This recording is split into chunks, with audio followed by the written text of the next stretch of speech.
अमेरिकी immigration council AIC का कहना है कि इस कदम से प्रमुख उद्योगों, खासकर निर्माण, कृषि और आतिथ्य क्षेत्र में गंभीर श्रमिक संकट पैदा हो सकता है।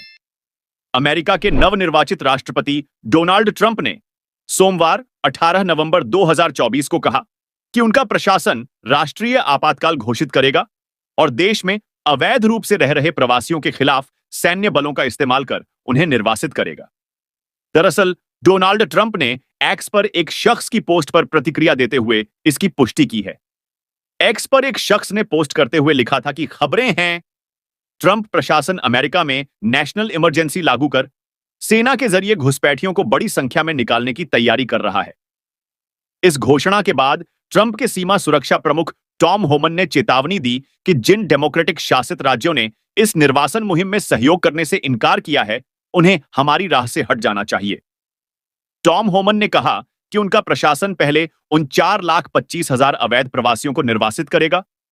ये वे आंकड़े हैं जिनके खिलाफ आपराधिक रिकॉर्ड है। उन्होंने यह भी कहा कि लाखों योग्य शरणार्थी और आप्रवासी हैं, जिन्हें अवैध प्रवासियों के आने से पीछे धकेल दिया गया है।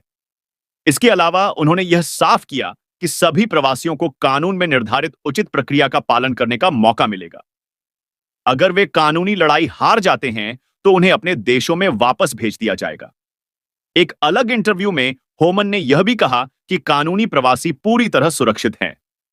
होमन ने अपनी व्यक्तिगत सीमा सुरक्षा के अनुभवों को साझा करते हुए कहा कि सीमा सुरक्षा एजेंटों को अब अवैध प्रवासियों को रोकने के बजाय उन्हें बस ट्रैवल एजेंट की तरह काम करते हुए देखा जा रहा है।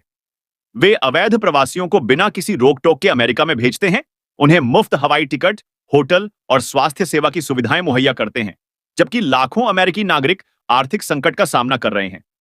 इस पर ट्रंप प्रशासन का ध्यान केंद्रित है और वे इसे अपनी प्रमुख प्राथमिकताओं में शामिल कर रहे हैं।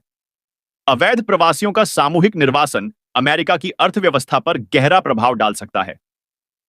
अमेरिकी इमिग्रेशन काउंसिल एआईसी का कहना है कि इस कदम से प्रमुख उद्योगों, खासकर निर्माण, कृषि और आतिथ्य क्षेत्र में गंभीर श्रमिक संकट पैदा हो सकती है।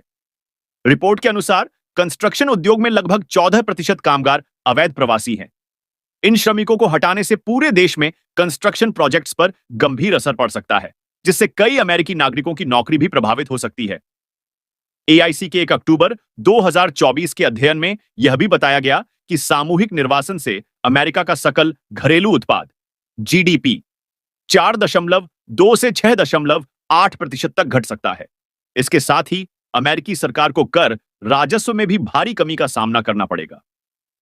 2022 में अवैध प्रवासियों ने संघीय करों में $46.8 बिलियन, राज्य और स्थानीय करों में $29.3 बिलियन का योगदान किया था।